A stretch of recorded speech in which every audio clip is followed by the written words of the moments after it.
Donc, merci. Je tiens à remercier les organisateurs de cette journée de neurologie du Sud de m'avoir associé pour vous présenter les névralgies faciales, quoi de neuf. Donc, je vais suivre ce plan. Introduction, épidémiologie. On va voir quelques nouveautés concernant la classification, la physiopathologie, la partie clinique et les critères diagnostiques, les étiologies, l'imagerie, qu'est-ce qu'il y a de nouveau, le traitement, en particulier, donc, qu'est-ce qu'il y a de nouveau sur le plan thérapeutique, et enfin, la conclusion. Grâce à l'originalité de la symptomatologie de la névralgie faciale, et à son caractère stéréotypé, l'individualisation de la névralgie du trijumeau a été faite très tôt. En effet, la première description remonte au XVIIe siècle avec Jean Fer et Luque André qui ont proposé le terme de tic douloureux de la face et on va voir pourquoi ils ont proposé ce terme-là. En France, cette douleur est rattachée au nom de Trousseau qui l'a décrit sous le nom de névralgie épileptiforme. Donc, on définit la névralgie du trijumeau comme étant une douleur faciale, paroxystique, intense, typiquement unilatérale en coup de poignard dans le territoire sensitif du trijumeau. Des douleurs majeures qui peuvent être très handicapantes et source d'une détresse psychologique majeure dans les cas sévères. Quelques notions épidémiologiques dans une étude récente qui a été publiée dans Current Pain and Headache Reports en 2019, ont presque confirmé les mêmes notions qu'on avait auparavant. Donc, c'est une pathologie qui est rare, sa prévalence est estimée à 0,015%. C'est la plus fréquente des algies de la face. Le facteur de risque essentiel, c'est l'âge. En effet, cette pathologie survient entre 50 et 60 ans. Elle est possible pour tous les âges. On voit même des cas pédiatriques, mais ce sont des rares cas. Sur le plan sexe-ratio, c'est une pathologie qui touche un peu plus la femme que l'homme. La grande majorité des cas sont sporadiques. Néanmoins, quelques cas rares de cas familiaux ont été retrouvés dans la littérature, à peu près quelques centaines de cas. C'est une pathologie qui prédomine selon la littérature un peu à droite et la bilatéralité de cette pathologie est rare. Et lorsqu'elle est bilatérale, il faut rechercher surtout une cause sous-jacente. Il n'y a pas de prédilection raciale dans cette pathologie. Donc, les études épidémiologiques ont confirmé qu'il y ait quelques autres facteurs de risque, tels que la consommation alcoolo-tabagique, l'HTA. En effet, l'HTA entraîne une tortuosité des artères qui pourrait être à l'origine d'une compression du nerf trijumeau. Et un autre facteur de risque qui est identifié comme majeur, qui est la sclérose en plaques. En effet, le facteur de risque majeur, ce facteur de risque qui est la sclérose en plaques, a été noté dans les études. Et inversement, la névralgie du trijumeau, surtout lorsqu'elle est bilatérale, les études ont montré que l'incidence de la sclérose en plaques est beaucoup plus élevée, supérieure à 18%, notamment chez les sujets jeunes de moins de 40 ans. Maintenant, la classification. Alors, il y a des nouveautés concernant la classification, surtout dans la répartition des sous-types. Donc, la classification des céphalées ISHD3 qui a été rénovée en 2018. Elle classe comme céphalée primaire le premier grand groupe qui constitue donc la première partie. La deuxième partie concerne essentiellement les céphalées secondaires, toutes les céphalées secondaires. Et c'est la troisième partie qui concerne les neuropathies crâniennes douloureuses. Et à ce niveau-là, on retrouve notre névralgie du trijumeau dans le sous-type 13.1 de cette classification. Donc, il y a quelques nouveautés par rapport à la classification de 2013. En effet, en 2013, il y avait uniquement deux groupes, Donc, dans la névralgie du trijumeau, on classé la névralgie du trijumeau en deux groupes, la névralgie classique et la névralgie trigeminale douloureuse. Alors, en 2018, donc, on a ajouté la classe idiopathique de la névralgie du trijumeau. Donc, on a gardé le sous-groupe classique, la névralgie du trijumeau secondaire et on a ajouté donc le sous-groupe idiopathique de la névralgie du trijumeau. Alors, la névralgie du trijumeau idiopathique, c'est une névralgie du trijumeau où aucune cause n'est apparente, c'est-à-dire l'imagerie ne révèle pas de cause sous-jacente. Alors que la névralgie trigeminale classique, on connaît, donc il y a une démonstration en IRM ou en chirurgie de compression neurovasculaire et pas simplement un contact. Donc il faut des changements morphologiques de la racine du nerf trijumeau dans le pont pour parler d'une névralgie donc trigeminale classique. Ensuite, il y a la névralgie trigeminale secondaire, donc, qui est secondaire à une pathologie. Et il faut que la pathologie sous-jacente doit expliquer et provoquer la névralgie.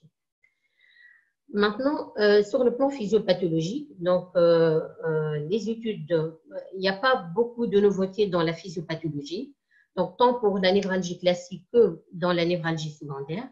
Le principal mécanisme est la déminimisation focale des afférences primaires près de la pénétrance donc, dans le pont. Quelques enquêteurs pensent que cette zone représente le locus minoris résistentiel, c'est-à-dire c'est un site de résistance donc inférieur où la sensibilité est plus élevée à être endommagée. Car à ce site-là, les cellules de Schwann sont substituées par les oligodendrocytes. Donc, cette déminisation donc, qui est observée par la compression va induire des décharges ectopiques et des EFABS expliquant l'hyperexcitabilité des afférences trigeminales qui s'associent plus ou moins à une hypersensibilité centrale secondaire des noyaux du système trigeminal dans le tronc cérébral et des structures supratrigeminales. Sur le plan clinique,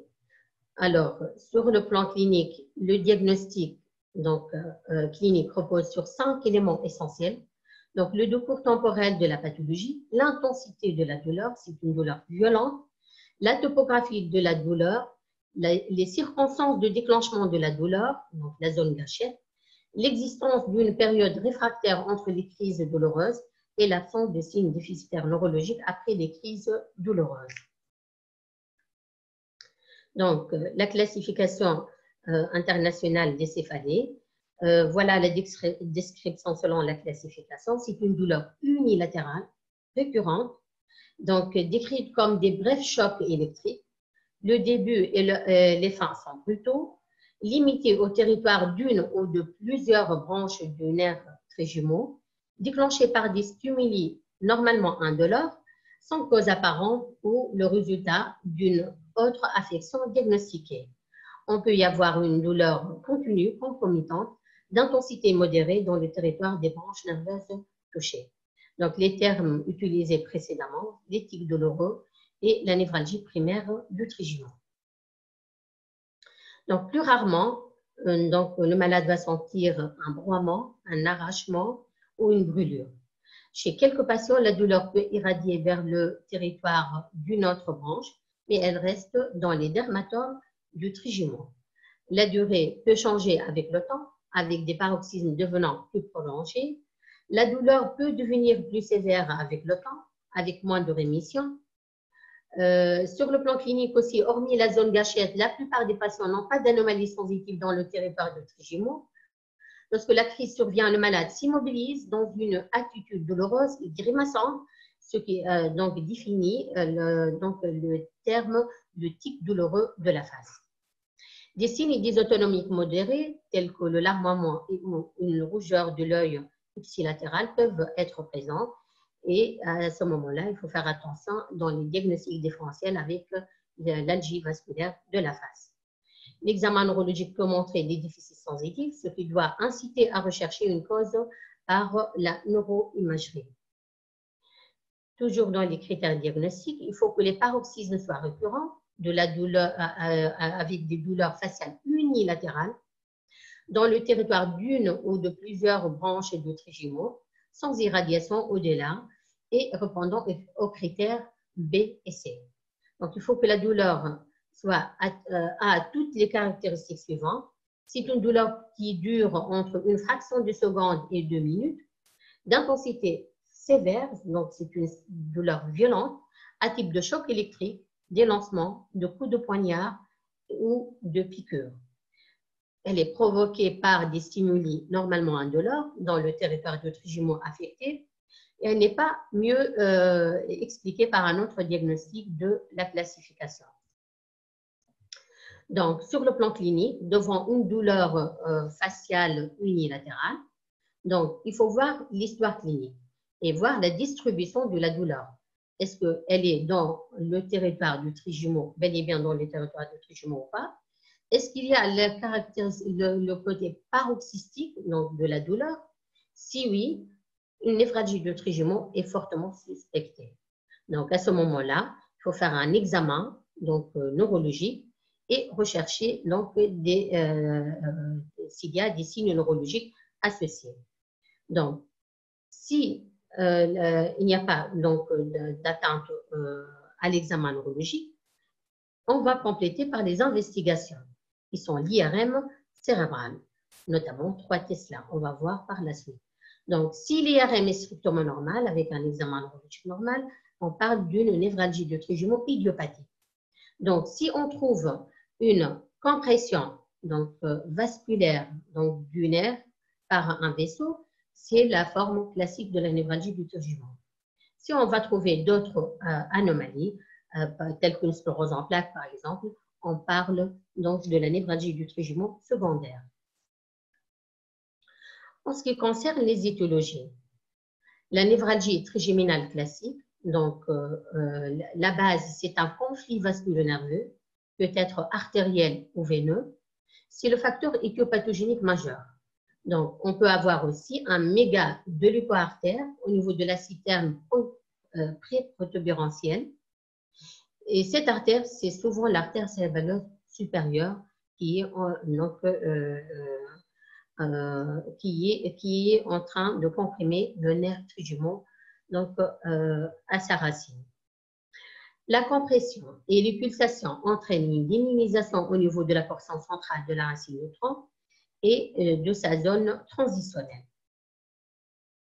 Alors, pour retenir l'imputabilité de conflit vasculo-nerveux, il faut un croisement à angle droit avec un contact direct entre artère et nerf au niveau de la res, au niveau de l'angle fronto-cérébreux, avec un refoulement et ou une déformation ou une atrophie du nerf.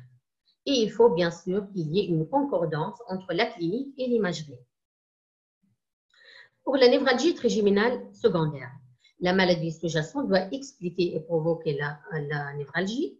Il y a plusieurs étiologies qui ont été donc élucidées ou impliquées dans la névralgie du trijumeau secondaire, essentiellement la sclérose en plaques, surtout que si la névralgie du trijumeau est bilatérale, et ceci est dû donc à une plaque au niveau du tronc cérébral, donc qui peut être unie ou bilatérale.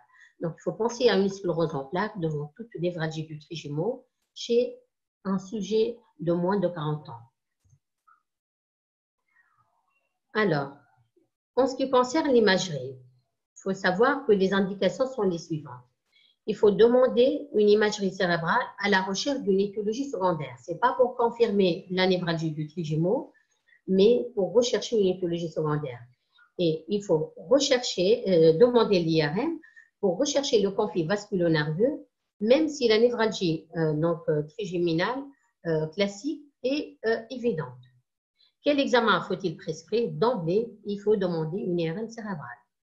Et devant une névralgie du trijumeau classique, idéalement, l'examen doit se pratiquer sur une machine de 3 Tesla. On a fait de nombreuses études Comparant la sensibilité et la spécificité des lésions entre l'imagerie par IRM 1,5 Tesla et 3 Tesla montre une indéniable supériorité de l'examen en 3 Tesla.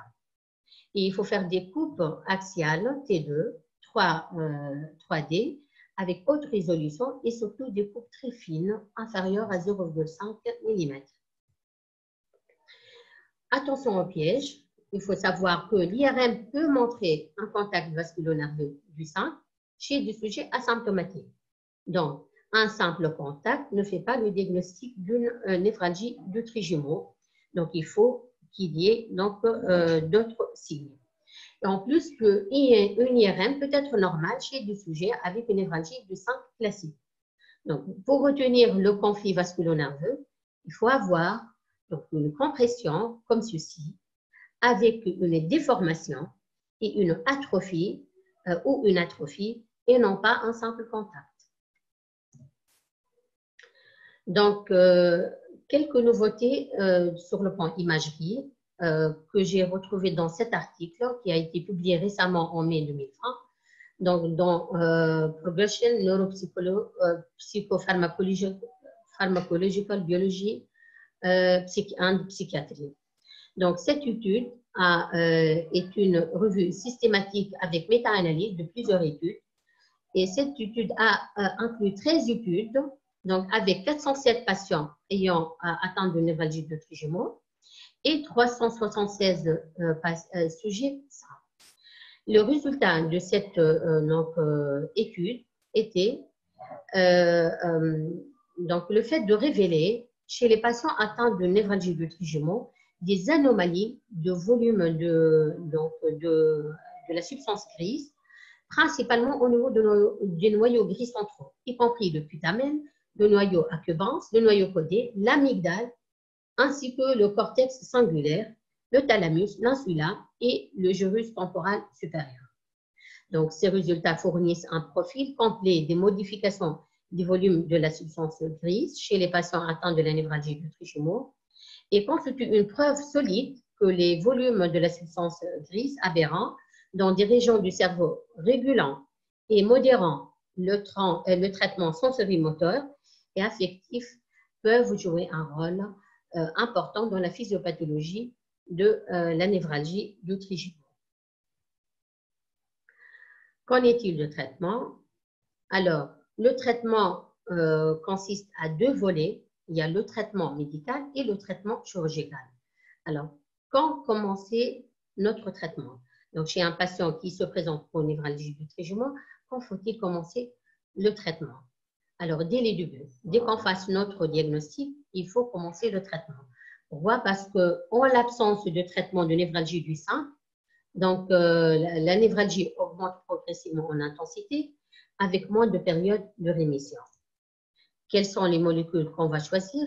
Il y a plusieurs molécules qui ont été testées. Il y a la carbamazépine, l'oxcarbamazépine, la lamotrigine, le levetiracetam, donc la gabapentine et la prégabaline, le topiramate, le baclofène et la toxine botulinum. Et avec, donc, comme prépondérance, avec un traitement qui est de première intention, qui est la carbamazépine. En effet, ce traitement entraîne un soulagement complet initial chez au moins 70% des patients. Et parmi, même dans les critères de névralgie du trijumeau, donc un patient qui ne répond mal ou qui ne répond pas à la carbamazépine, il faut revoir votre diagnostic. Donc, c'est un traitement qui est prescrit de première intention, en l'absence, bien sûr, des contre-indications à la carbamazépine. Ce traitement peut être à l'origine d'effets indésirables, parfois sévères, et il nécessite une surveillance biologique. L'oxcarbamazépine, il est probablement efficace. Donc, c'est un antiépileptique. Il est utilisé après intolérance ou échec de la carbamazépine. En effet, ce traitement a montré, donc les études ont montré qu'il est beaucoup mieux toléré que la carbamazépine. Il y a un seul effet indésirable qui a été rapporté avec cette molécule qui est donc l'hyponatrémie qui se voit un peu plus fréquemment par rapport à la carbamazépine. Donc, il est utilisé en cas d'intolérance au thiopental, donc à la carbamazépine, ou en cas donc, de pathologie associée. L'autre traitement qui s'est révélé efficace, donc la toxine botulinique. En effet, il y a plusieurs études qui ont montré cette efficacité, donc telle que cette étude-là, qui a rapporté donc plusieurs études, une méta-analyse de plusieurs études qui ont montré une bonne réponse donc des patients donc sous toxine botulinique sur le plan douleur, intensité et fréquence donc des crises. Et ceci était durable entre 5 semaines à 6 mois. Donc, si on se résume, donc, deux premières lignes, on va commencer par la carbamazépine à la dose habituelle entre 200 et 300 mg par jour. Donc, deuxième ligne, si jamais le patient a une contre-indication ou une intolérance à la carbamazépine, à ce moment-là, on peut préconiser l'oxcarbamazépine, le baclofène ou la lamotrigine. Donc, de troisième intention, on peut essayer le levétiracétam, le topiramate, la gabapentine, la pregabaline et la toxine botulinique. Le deuxième volet, c'est le traitement chirurgical. Il faut savoir que le traitement chirurgical, parfois, on a besoin de recourir au traitement chirurgical en cas donc, de résistance, pharmaco-résistance. Il faut savoir qu'il y a 3 grands types de techniques. Donc, et ces techniques ne cessent donc de s'améliorer et donc avec des techniques à visée écologique et des techniques qui visent plutôt la lésion, visant à perturber la transmission du message nociceptif. La première technique qui est très efficace, c'est la décompression vasculaire microchirurgicale qui consiste à décomprimer le nerf trijumeau dans l'angle ponto-cérébelleux. Les autres techniques sont à visée non lésionnelle, ils vont perturber la transmission du message nociceptif. Et il y a 3 types. Il y a la thermocoagulation ou thermorhizotomie percutanée rétrogassérienne, la compression par ballonnet du ganglion trigéminal, l'injection percutanée de glycérol dans la citerne donc trigéminale et les techniques radiochirurgicales stéréotaxiques. Donc voilà, la décompression vasculaire microchirurgicale donc consiste à faire donc à lever cette compression donc artérielle ou veineuse. Donc il faut déplacer l'artère du conflit en conflit avec le nerf, ou la coagulation et la section de la veine, ce sont des cas plus rares en cas de si la veine qui est impliquée dans la compression. Et bien sûr, il faut prévenir la récidive en mettant donc un matériel, donc fragment de téflon sous forme de l'assiette ou d'écran. La deuxième technique, c'est la thermocoagulation ou thermorhizotomie percutanée rétrogassérienne. Elle consiste à obtenir une anesthésie donc thermoalgique au niveau du territoire douloureux par application de chaleur au niveau des axones sensitifs, consistant donc conspuant le nerf trijumeau en plaçant une électrode transjugale. L'intervention est réalisée sous anesthésie locale, ce qui permet de la proposer chez des patients contre-indiqués pour l'anesthésie générale, donc qui sont porteurs, par exemple, de tares donc invalidantes. L'autre technique, c'est la compression percutanée par un ballon donc, du ganglion trigéminal de Gasser. Le principe de cette technique, c'est une compression des fibres rétrogassériennes et du ganglion trigéminal de Gasser dans le cavum de Meckel. Ceci lésera en priorité les petites fibres nociceptives amyéliniques et faiblement myéliniques.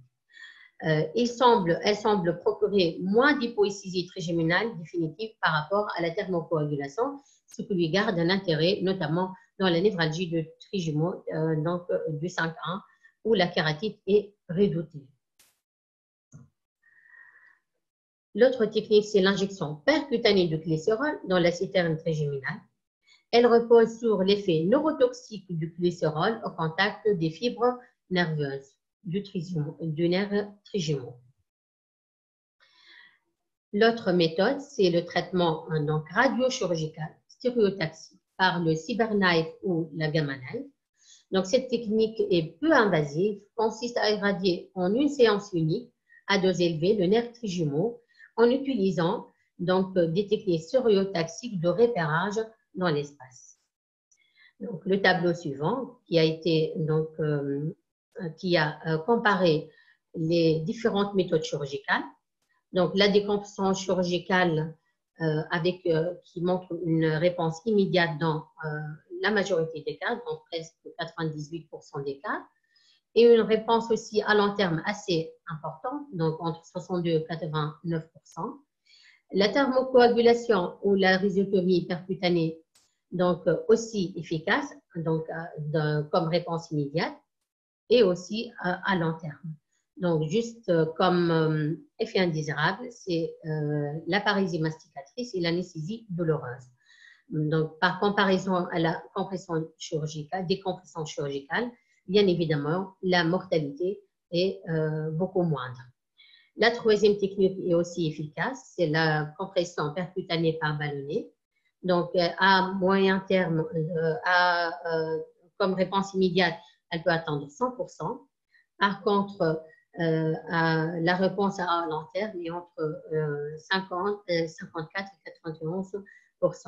La mortalité est beaucoup moindre et le risque, c'est la parésie masticatrice, heureusement qui est transitoire par rapport à la thermocoagulation, et l'hypoesthésie trigéminale comme effet indésirable.